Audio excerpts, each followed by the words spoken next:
Hello மக்களே! இன்னைக்கு என்ன பார்க்க போறோம்னா, ஒரு சூப்பரான சாஃப்ட் இட்லி எப்படி பண்ணலான்னு பார்த்துடலாம் வாங்க.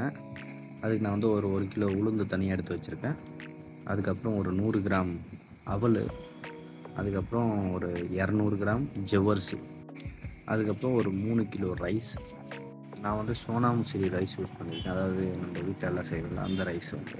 அதுக்கப்புறம் நல்லா அரிசியை நல்லா வாஷ் பண்ணிங்க. நான் ஒரு 8லேருந்து 10 வாட்டி வாஷ் பண்ணேன். எதுக்காகனா நல்லா பியூர் ஒயிட் கலரில் வரணும் அப்படின்றதுக்காக. அதே மாதிரி உளுந்தையும் வந்து ஒரு 8லேருந்து 10 வாட்டி நல்லா வாஷ் பண்ணுங்கள். நல்லா தேய்ச்சி தேய்ச்சி கழுவுனீங்கன்னா தான் அதில் இருக்கிற டஸ்ட்டு அதெல்லாம் வந்து ஃபுல்லாக இதுவாகிடும். நல்லா ஒரு 7-8 வாட்டி நல்லா கழுவுங்க. அரிசி, பருப்பு, அவல், ஜவ்வரிசி இது எல்லாமே தனித்தனியாக தான் கழுவணும். இது வந்து என்னுடைய ரெசிபி. எங்களுடைய ஹோட்டலில் வந்து இதுதான் ஃபஸ்ட் இட்லி. இப்போ தான் ப்ரிப்பேர் பண்ணிகிட்ருக்காங்க. இன்னும் ஒரு 3 to 4 டேஸில் எல்லாம் ஓப்பன் ஆகிடும். அதுக்கப்புறம் அவல் வந்து ரொம்ப அழுத்தி கழுவாதீங்க. எதுக்காகனா ஃபுல்லாக மேஷ் ஆகி ஃபுல்லாக தண்ணியோடையே போயிடும். அதுக்கப்புறம் ஜவ்வரிசி நல்லா கழுவிக்கங்க. அதுக்கப்புறம் என்னடா இவன் கார்லிக் கிரைண்டரில் ஐஸ் கியூப்ஸ் போட்டு உளுந்து போடுறதுக்காக தான். கிரைண்டர் நல்லா கூல் பண்ணிவிட்டு அதுக்கப்புறமா உளுந்து போடுங்க. உளுந்து போட்டு ஒரு 2-3 நிமிஷத்துக்கு அப்புறமா மறுபடியும் ஐஸ் கியூப் போடுங்க. எதுக்காகனா நல்லா ப்ளஃபியாக வரும். நம்ம போட்டது என்னமோ 1 கிலோ தான். ஆனால் அது வர குவான்டிட்டி எவ்வளோ வருதுன்னு மட்டும் பார்த்துங்க. ஒரு 2-3 வாட்டி ஐஸ் கியூப்ஸ் வந்து ஒரு 2 நிமிஷத்துக்கு ஒரு வாட்டி 2 நிமிஷத்துக்கு ஒரு வாட்டி அந்த மாதிரி போட்டு மிக்ஸ் பண்ணி விடுங்க. பார்த்திங்கன்னா நம்ம வந்து அதில் வந்து கால்வாசி தான் போட்டோமே.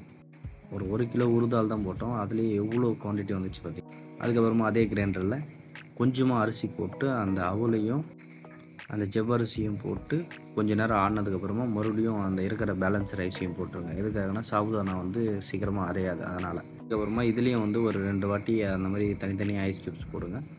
போட்டு எடுத்து வச்சுட்டு அதுக்கப்புறம் சால்ட்டு மட்டும் போட்டு மிக்ஸ் பண்ணி ஃபர்மெண்டேஷனுக்கு வச்சுருங்க.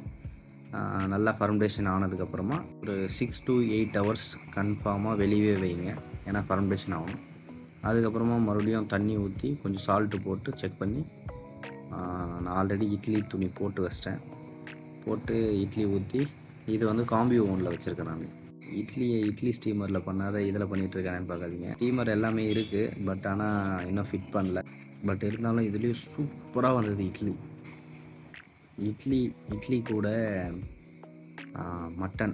மட்டன் குழம்பையும் சேர்த்து சாப்பிட்டு பாருங்கள். வேறு லெவலில் இருக்கும்.